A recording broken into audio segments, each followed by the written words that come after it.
Coba deh bayangin, sebuah negara yang terdiri dari belasan ribu pulau, jadi rumah bagi ratusan suku dan bahasa. Nah, selamat datang di Indonesia, sebuah potret persatuan yang luar biasa banget.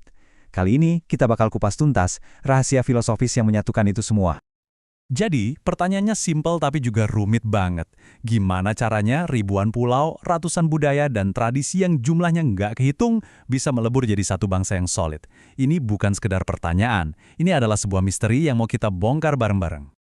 Biar gampang, ini dia peta perjalanan kita. Pertama-tama, kita lihat dulu sebesar apa sih perbedaannya. Terus kita cari tahu apa lem perekatnya.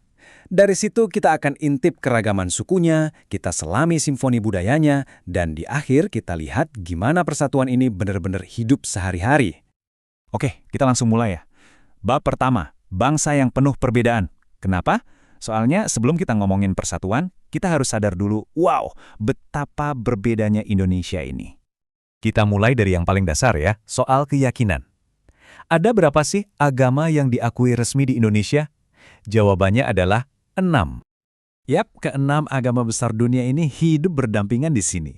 Tapi, jangan salah sangka dulu ya, ini baru permulaan.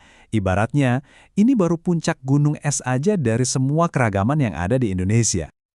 Nah, sekarang saatnya kita bongkar rahasianya. Apa sih kunci yang bisa membuka peti harta karun persatuan Indonesia ini? Jawabannya ada di sebuah semboyan nasional yang dahsyat banget. Bhinneka Tunggal Ika. Coba deh dengerin aja bunyinya. Bahkan sebelum kita tahu artinya, rasanya udah ada getaran kuat kan? 3 kata ini bener-bener jadi jiwanya bangsa Indonesia. Artinya apa sih? Berbeda-beda, tapi tetap satu jua. Dan ini bukan slogan baru yang dibikin kemarin sore loh. Akarnya itu dari zaman Majapahit, dari abad ke-14. Jadi ini bukan cuma moto, ini tuh udah kayak DNA-nya bangsa Indonesia. Oke, dengan pegangan Bhinneka Tunggal Ika tadi, sekarang ayo kita lihat langsung perbedaan yang dimaksud itu kayak apa. Siap-siap ya, kita bakal nyemplung ke lautan keragaman suku dan bahasa yang membentuk bangsa ini. Lihat di tabel ini bukan sekedar daftar nama loh. Coba bayangin, dari suku Melayu di Sumatera sampai suku Asmat di Papua, setiap pulau itu bukan cuma satu warna, tapi kayak mozaik yang tersusun dari puluhan suku. Dan masing-masing punya ciri khasnya sendiri. Keren banget kan?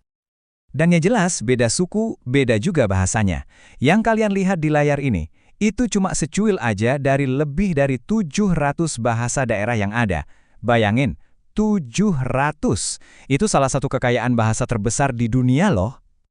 Oke, dari suku dan bahasa, sekarang kita lihat gimana sih semua perbedaan ini diekspresikan dalam kehidupan sehari-hari.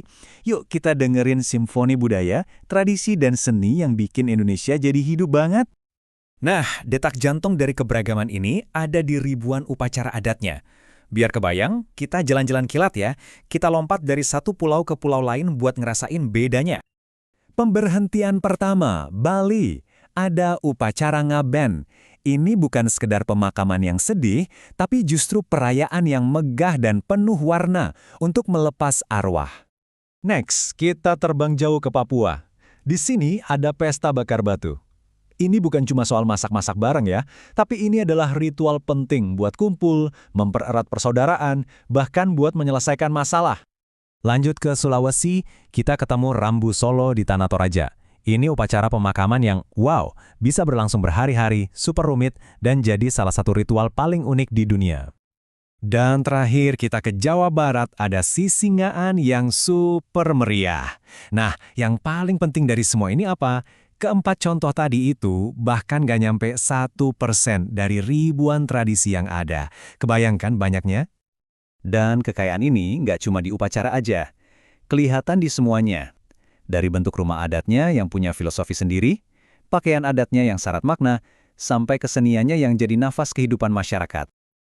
Oke, ini dia, kita sampai di bagian akhir. Pertanyaan besarnya balik lagi. Setelah lihat semua perbedaan yang gila-gilaan tadi, kok bisa sih semuanya jadi satu? Nah, disinilah letak keajaibannya. Bhinneka Tunggal Ika itu bukan cuma tulisan di lambang negara, dia itu prinsip yang hidup. Kayak mesin canggih yang mengubah semua potensi gesekan dari perbedaan, malah jadi bahan bakar buat bikin bangsa ini jadi lebih kuat dan lebih berwarna.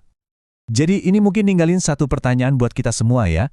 Kalau satu negara dengan ratusan budaya yang berbeda-beda aja bisa menemukan kekuatan justru dari keragamannya, pelajaran apa ya yang bisa diambil oleh seluruh dunia dari contoh yang luar biasa ini?